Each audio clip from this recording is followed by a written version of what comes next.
of Battlehosts. Be a better gamer, build a better community. Welcome to the Battlehosts, a podcast and website dedicated to helping you become a better 40K gamer and to build a better community of players. I'm your host, Mark, and tonight it is just me. This is the final podcast in our series of podcasts on the new edition of 40K. With the release of the new edition, we are doing a bunch of these special mini episodes, each one covering an aspect of this new edition. So this is the very last one. This is the 9th and last one. And in this episode, we're going to talk about Crusade. This is the new narrative system for Warhammer 40K. I'm going to talk a little bit about how it works and how you can use it to easily run your next narrative campaign.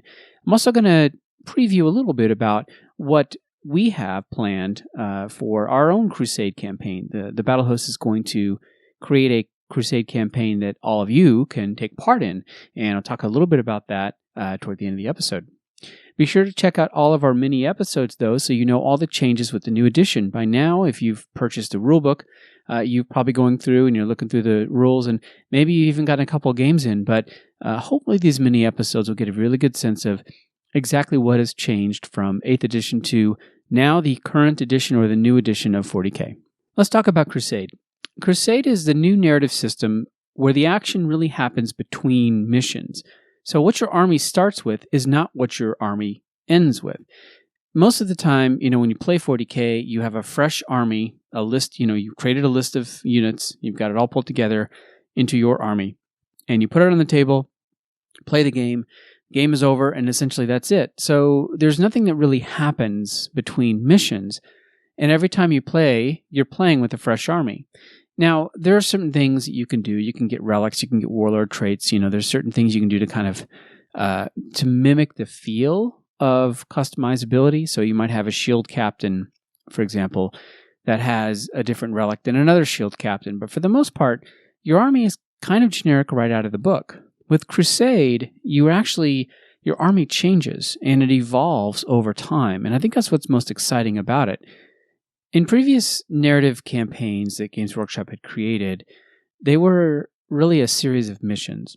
And the missions were meant to sort of evoke this story and to tell a story. And in fact, most of the time when you get different books, they always have kind of these interesting little missions kind of tossed in that is supposed to tell whatever the narrative story is that they're trying to tell in that book. A lot of times, though, that's really what it is. It's just a interesting mission. And sometimes they do things like have battlefield rules, like lava. So certain terrain gives you, you suffer damage in it, or lightning, or some more random stuff like that to the battlefield that it can be fun, but it's not really balanced. And the players really have to work hard to kind of create a narrative. Really, so far, the narrative things that Games Workshop has done is just been trying to do kind of fun, wacky missions. Now, I've participated in narrative events before, and I've even run some narrative leagues locally. Sometimes a narrative event might have just kind of fun missions. Sometimes there might be team-ups. You might be grouped together and working towards some overall campaign-level objective. Oftentimes, there's great terrain. When I went to the Las Vegas Open a couple times playing narrative, usually the terrain is really, really good because they're trying to evoke a setting.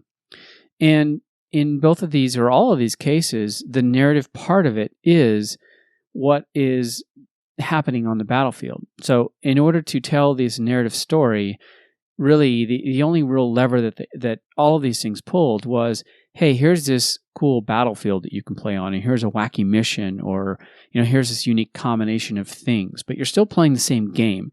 You're still rocking up to the table with a fresh army that doesn't really change from game to game.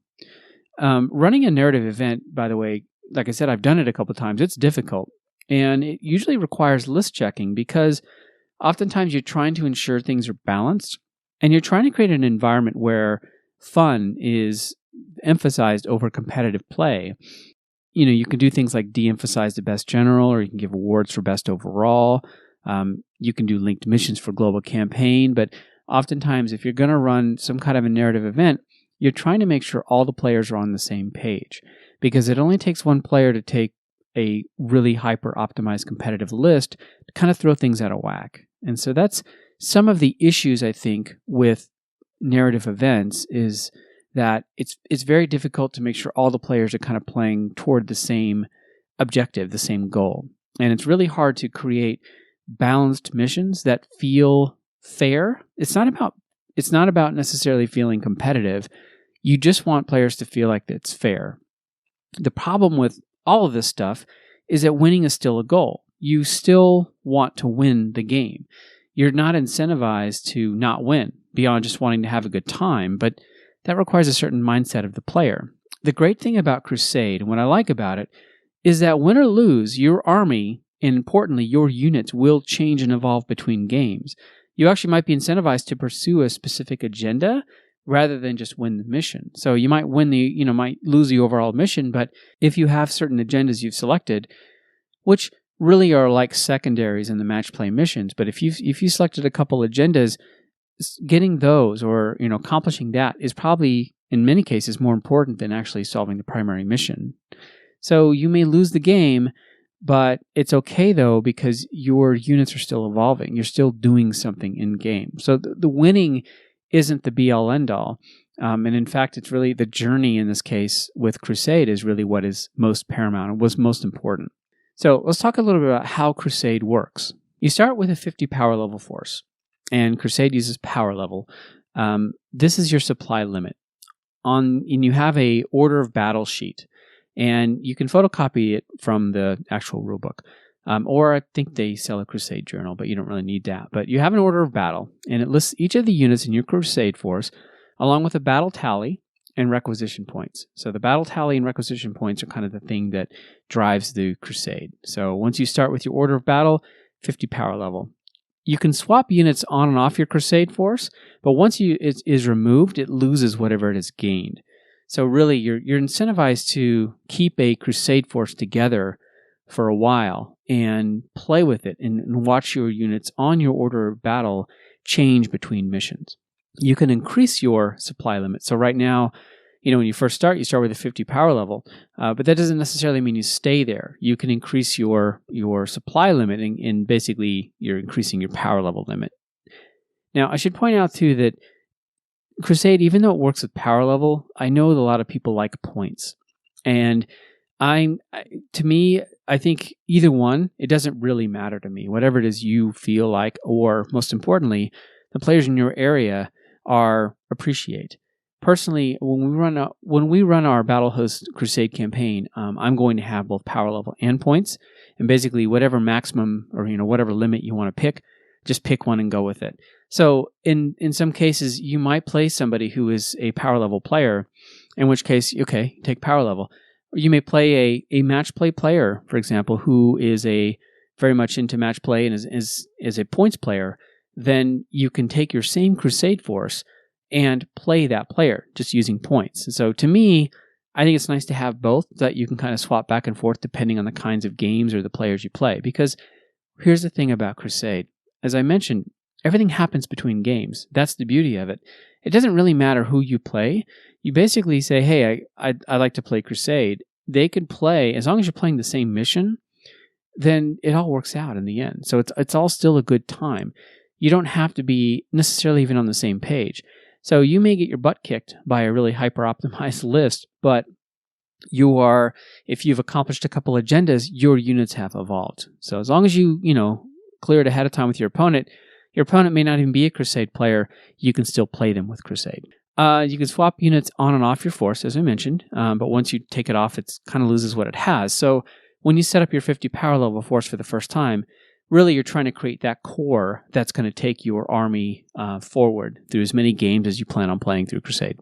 You have requisition points, and you actually start at 5, and you use them to do a couple things. So your requisition points you can spend, and your requisition is kind of like, what is your army, what can it request from headquarters? You can increase your power level limit.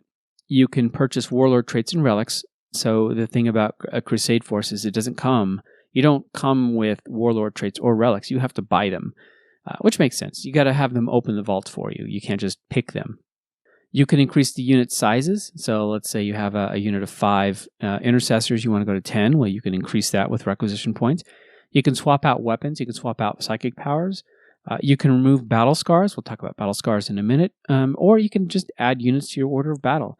Requisition is really how you upgrade the order of battle for your Crusade force. How do you increase the supply limit? How do you purchase different things for your army? And how do you kind of move units around? And so requisition points are important. And when you play a Crusade game, you are going to earn a requisition points simply by playing the game. So the more games you play, the more requisition points you'll gain. Now that's the order of battle, and that's your army, but each unit listed has a Crusade card. And this is kind of where the fun comes in. Each unit starts off with 0 experience points and 0 combat tallies. It's fresh from the factory, and it is landed on your Crusade card. After each battle, your unit gains 1 experience point just by participating, and 1 for each enemy unit it destroyed. You can also mark a unit for greatness before battle. So if you mark a unit for greatness, at the very end of it, it will get 3 additional experience points. So experience points, again, it's important to play games as a Crusade force, because not only you earn requisition points, your units will each earn experience. And they will always earn at least 1. And then just by destroying a unit, it's going to earn another 1 for each one it destroys. And then if you, at the very beginning, before the game starts, you pick a unit and say, I'm going to mark this unit for greatness, at the very end, it's going to get 3 additional experience points. So the nice thing about it is you can pick the different units that you want to upgrade first or quickly, or the ones that you really want to kind of make interesting. You can pick those and go with it as your units fight. You can select agendas for your army, and the agendas are almost identical to the secondary missions in match play. They might be slightly, some of them are, the wording obviously is a little different, but you can select a number equal to the size of battle. So typically you'll have 1 to 4 agendas depending on the mission size. So I think for the standard Strike Force level mission, you're going to have 3 agendas, much like you'd have 3 secondaries. So agendas equal secondaries, and units that score these agendas, or we'll call them secondary objectives, actually earn additional experience points at the end of battle. So your units gain experience just by being in battle, by destroying enemy units, and by accomplishing agendas or accomplishing objectives. So that's what I mean about you can play the game, you can lose the game. Like you may not come out with the total VP at the very end of it, but you may have a unit that you want to do some stuff with, and you may take some agendas that you want it to sort of increase. And so you've marked the unit for greatness. There's some agendas you want to accomplish. You want this unit to evolve after the game. You want to make it better after the game. And so this is why I mean that really with Crusade, the action happens between games. And when you play the game, it's to set up what happens after the mission is over. So let's talk about what units can do with those experience points that they earn. So each experience point, they start off with 0. And as they earn experience points, they increase in rank. So 0 to 5 experience points, they're the rank of battle ready, and they have 0 battle honors. Once they get their 6th experience point, 6 to 15, their rank is called blooded, and they earn 1 battle honor. 16 to 30, they're battle hardened, and they are 2 battle honors. 31 to 50, they're heroic, they have 3 battle honors. 51 plus, they're legendary, they have 4 battle honors. So as units gain experience points, they move up in rank, and each rank has a certain amount of battle honors associated with it. Now, for each battle honor, you can do a couple different things. You can do one of the following. You can give it a battle trait, which is a skill or upgrade to the unit. So an example of a battle trait might be for a character unit. You can pick these or you can roll for these, but you can give it the character trait Swift and Agile, which is add 1 to the movement characteristic of the unit. In addition, add 1 to advance and charge rolls for this unit. So for character units, not including vehicle or monsters, so if each type of unit has their own table of battle traits, but a character might get a +1 to the move and then +1 to advance and charge. That's one of the battle traits you can give it. You can do weapon enhancements, which are upgrades to ranged or melee weapons. You can do psychic fortitudes, which are upgrades to psychic powers, assuming you have a psyker, for example. And you can actually do custom relics that are actually in the Crusade book as well. And you can assume that as the codexes come out, they've already mentioned that the Space Marine Codex and the Necron Codexes will have their own Crusade systems. So the stuff right out of the core book is actually pretty good, but you can see exactly how they might do this differently for the different armies, because different armies have different things they want to accomplish and different ways to upgrade and tweak your units. But core book is actually pretty good.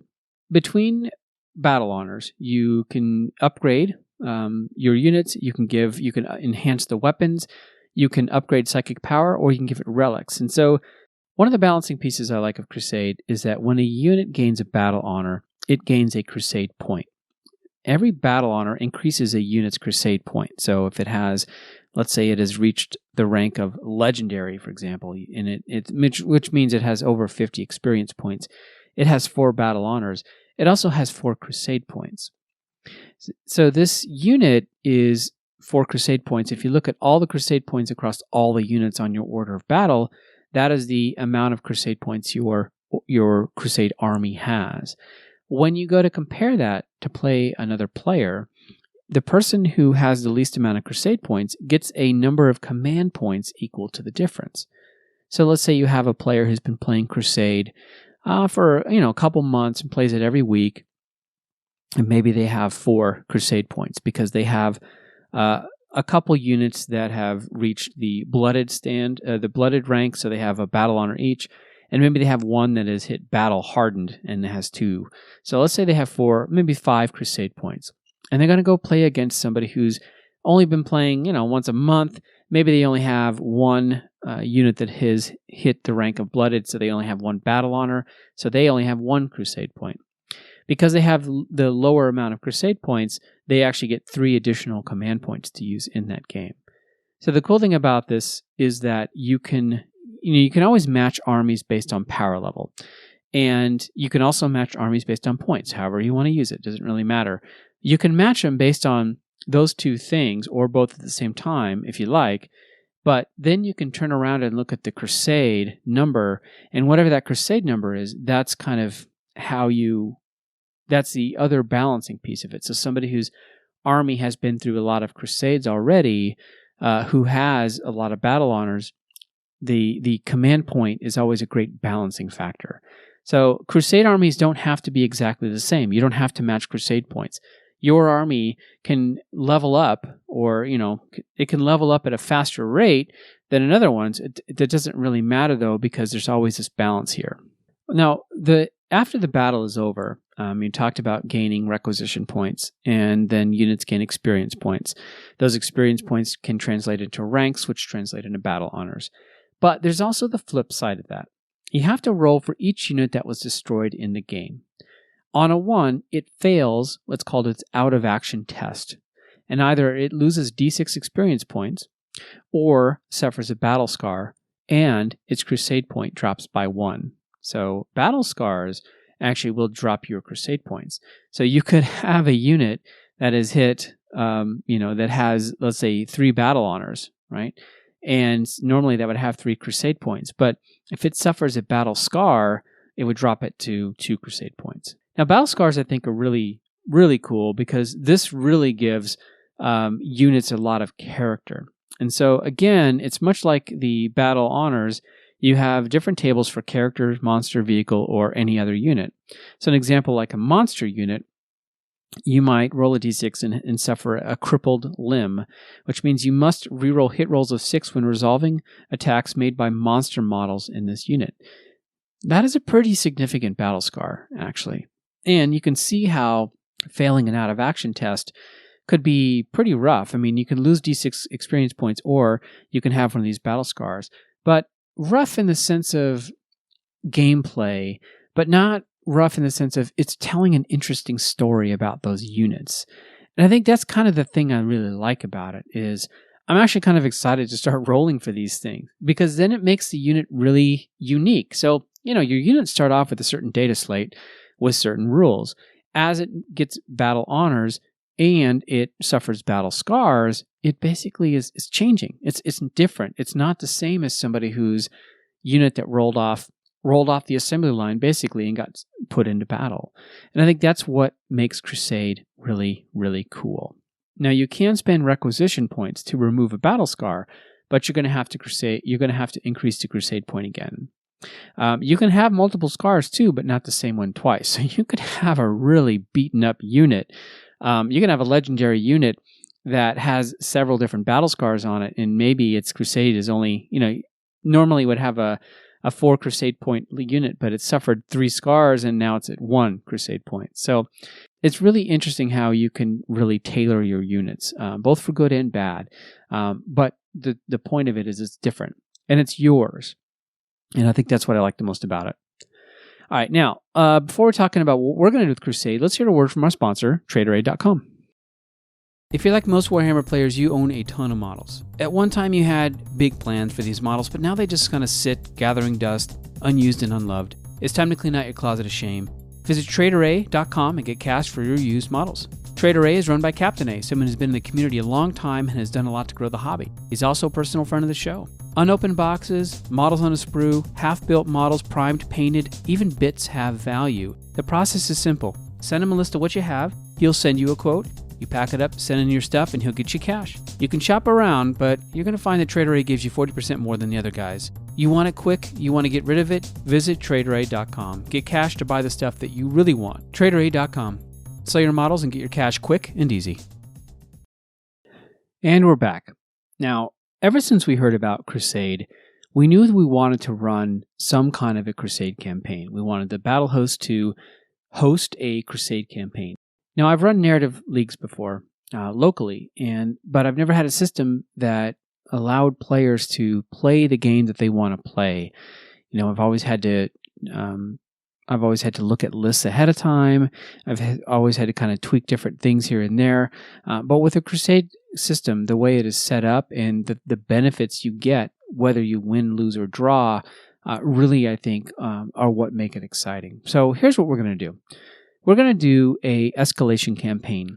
There's going to be 7 missions, and you're going to end with a 100 power level or 2,000 point battle. So your order of battle is going to start off with a 50 power level force, which is about 1,000 points. Now we're going to let you play either power level or points depending on how you want to do it. Locally here we'll probably use points, but it's a pretty simple calculation, and you can use either or depending on your area and who you want to play. You're going to start off with your army at 50 power level or 1,000 points, but because it's an escalation campaign, you should plan to either have the army built or painted by then, or have it already in place and know what you're going to be adding to that Crusade force of yours.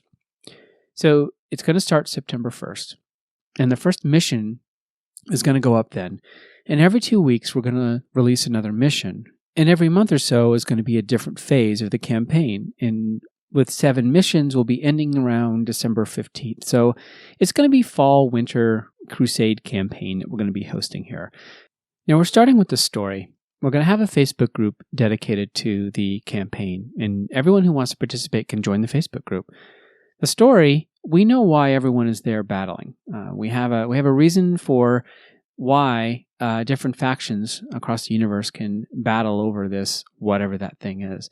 We're not going to give the secret away yet. That's part of the enjoyment of the campaign. Is the storyline will progress with each phase, and as each mission drops, the story is going to change. We actually don't know where the story is going to go, and that's where you, the players, come in. As you report your scores, you could report, "Hey, I'm playing a Space Marine army, and I beat my friend who's playing a Tau army, and here was the score." And here's the, and that counts as a win for the Space Marines. Or you can have some fun with it because this is Crusade after all. You can post pictures of the game. You can talk about different units that did different things. You can talk about characters and, talk about the captain who has a certain name who defeated this particular thing in battle. You can share the moments of the battle that you thought were really impactful and interesting on the Facebook post when you post it to this group. These are the kinds of things we're looking for because these are the kind of things that are going to fuel the story. We have a sense of why everyone's battling, and we have everyone, and we know why each faction is there. We have a storyline started for each faction, but we don't have a storyline that ends. We don't know where the story is going to finally end up at. We don't know which faction or factions will be victorious here. We don't know what's going to happen with our particular reason why everyone is battling. So that is where everyone else comes in. That's where you come in, where you, the player. You will be contributing directly to this story. And I think that's what we're trying to provide here. We're trying to provide a series of missions, but mostly we're trying to provide a story that changes and evolves as players from around the world who want to participate simply just play the missions and report the scores. Now, as we talked about with Crusade, you don't have to even play against somebody who's actually playing a Crusade army. You can play against anyone. You can play against a match play player. There are factions. There's certain factions in this campaign. There's an Imperium, there's Chaos, there's Eldari, there's Necrons, there's Tau, and then there's Tyranids / Genestealer Cult.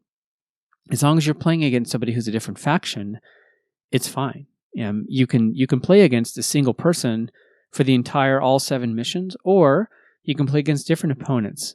It's really up to you how you get your Crusade games in. You just need to play the designated missions, and you need to use kind of the agendas that are sort of set up for those missions. Now, if you can make a narrative case for playing against an opponent from the same faction, then feel free. Let's say, for example, you have a Blood Angels Crusade force, and you're playing against somebody who isn't playing Crusade. Maybe they just like to play match games, or maybe they're just a casual gamer, but they have an Ultramarines force. You can always build the lore that Ultramarines is really a secret Alpha Legion force, disguised in the colors of the Ultramarines. So there may be reasons why you're playing against the same faction. If you can make a narrative case for it, then I say go for it. So to participate in the Crusade campaign, all you really need to do is just report the results of your game and put them on the Facebook page and play the missions as we outline them. And when you do that, you'll be taking part in this overall campaign. So I myself am building up a brand new Marine army to take part in this campaign. It's going to be an Alpha Legion force, so I can really play as any kind of Marine I want, and that's kind of the point. You have some fun with it. This is your Crusade army after all. And after this Crusade campaign is over with, who knows, we might run another one. We'll see how it all goes. We'll see how this first one goes. So look for some announcements coming soon from our Facebook page. We are building this right now as we speak. We've got some storylines and some materials and stuff to build so that'll be ready for when this launches. But yeah, look for some announcements soon. We're going to be kicking this up September 1st. So if you're looking to prepare an army, just know that by the end of this Crusade campaign, you're going to need to have a 100 power level or 2,000 point army. So either have it now or prepare to build toward it from now till December. Okay, so that is our Crusade campaign. Like I said, some more announcements coming soon. So thank you so much for listening to our show. We'd love to hear from our listeners, so please feel free to message us on Facebook or email us at thebattlehosts@gmail.com. If you'd like to support us, you can help us in a few different ways. You can tell your friends about us. You can like us on Facebook. You can subscribe to us on YouTube, and you can leave a review on iTunes, which does help to boost our listening audience. Finally, you can support us on Patreon at patreon.com/thebattlehosts. For as little as $1 a month, you can help us with the cost of running the show and staying engaged with the 40K community. So thanks for listening to Battlehosts. Remember to be a better gamer and build a better community. Good night.